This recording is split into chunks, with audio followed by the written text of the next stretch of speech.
So today we're going to separate the FLH and the sidecar. Couple of things to do. We've already got some furniture movers here, and then one back here, and it's just barely touching underneath. So it's not pushing up or causing any tension on the brackets. The other thing I did was I put 2 pieces of cardboard.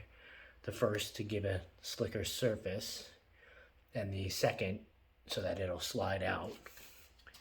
The wheel will slide out, because essentially the only way to get this out, that would have to go back vertically or horizontally.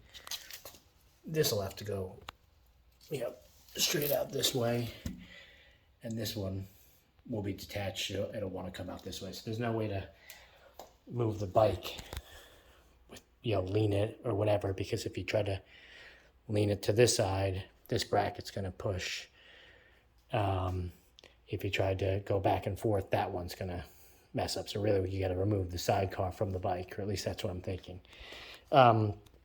Steps to do this, a couple of things. You obviously do that, and then I'm going to put a jack underneath the bike so it stays vertical, so I don't have to worry about the bike moving. And then we're going to detach the brake line, which is, I've got this speed removal thing.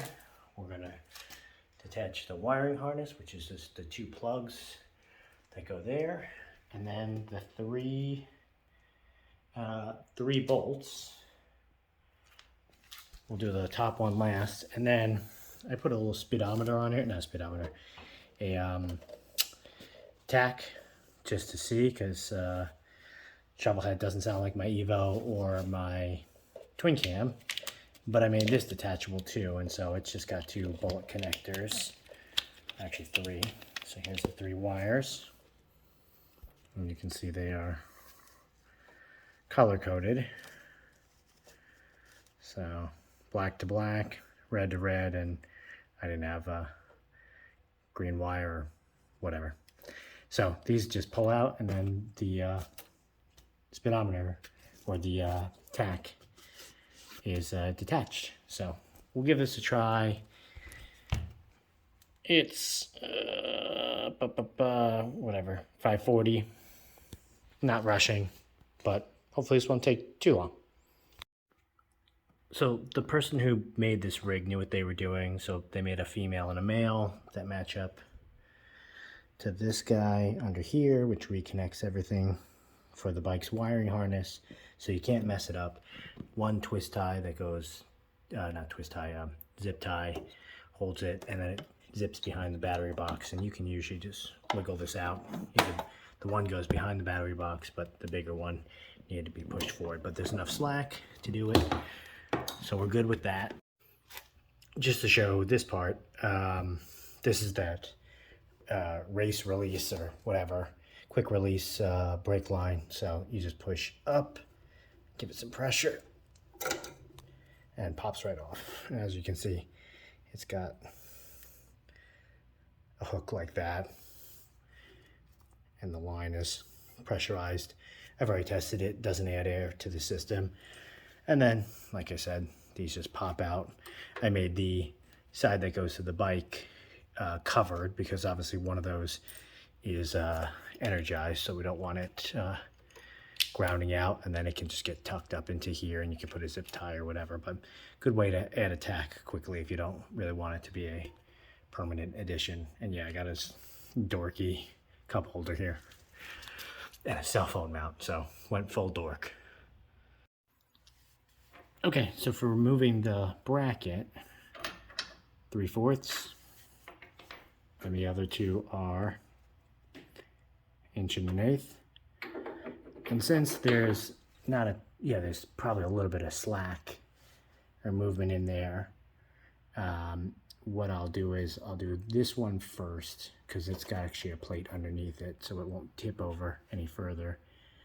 This one second, which is also holding it up, and then that one, the back one, last, which is keeping it in place forward to back.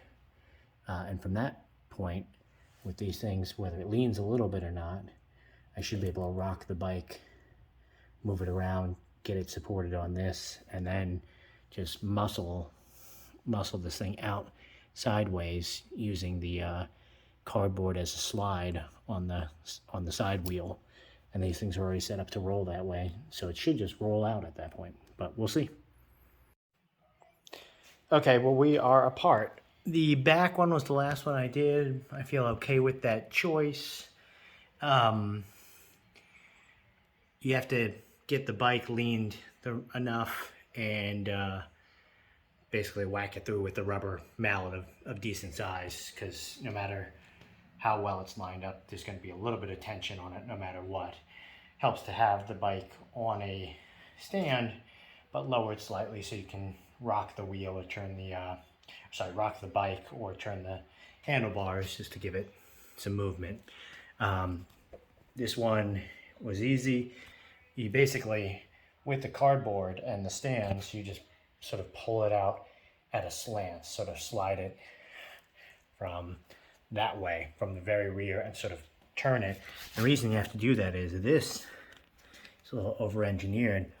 It actually sits on, I don't know if you're able to see it, there's actually, one second. Okay, it sits on that. So that's gonna be, that was tricky. I put some lube, shot it in there just to break it free, and obviously, yeah, it needed it.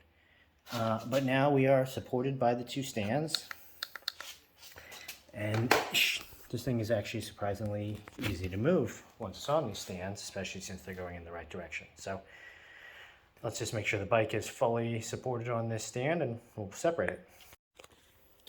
All right, I double checked that the bike is, it's leaning a little bit because of how the bars are turned. But as you can see, one hand, bam. And there we go. Pretty easy. And then I can just tuck in these wires, and I got a FLH. You just got to pull the stand out and take your first spin. And now, obviously, carb work, all that sort of stuff would be a lot easier. So while I'm in here, maybe I'll get some of that done. Well, actually, the carb has been work, but I'll check stuff. I'll do stuff that I won't have to do upside down. I'll fix the battery box sizing, because there was a little thing in there that helped keep it perfectly shaped. So success, and should go back pretty easy. I guess the reverse order is get this guy over that thing first, and then everything else sort of should pivot right on.